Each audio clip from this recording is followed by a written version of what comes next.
Il y a un étudiant africain nouvellement arrivé en Russie depuis quelques mois, m'a écrit récemment, me disant que son visa étudiant expire le 31 août et comme il n'allait pas en cours, son université refuse de lui prolonger le visa. Et par conséquent, il a été renvoyé par l'université. Et là, il me dit ceci. Aide-moi à acheter un billet de train pour aller en Pologne, ou en Lituanie, ou en Finlande, ou en Norvège. Parce qu'on m'a dit que c'est possible. La personne qui m'a aidé à venir en Russie m'a dit que c'est possible. Il dit, ah bon, hein? Ok. Maintenant, même si la Russie fait une frontière avec ces pays, ce n'est pas parce que tu as un billet de train ou de bus que tu peux traverser comme ça de la Russie.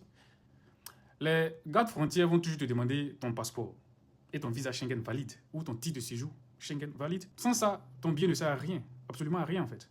Et le problème, c'est que beaucoup d'étudiants en Russie croient à ces histoires parce qu'on leur a dit avant d'arriver, entre en Russie et de là, tu achètes ton billet pour l'Union européenne ou pour l'espace Schengen. Résultat, ils perdent leur argent et se font piéger par de fausses agences ou des personnes à qui ils ont fait aveuglément confiance. La réalité, c'est que tu ne passes pas une frontière de l'Union européenne sans visa ou un titre de séjour Schengen. Non, impossible en fait.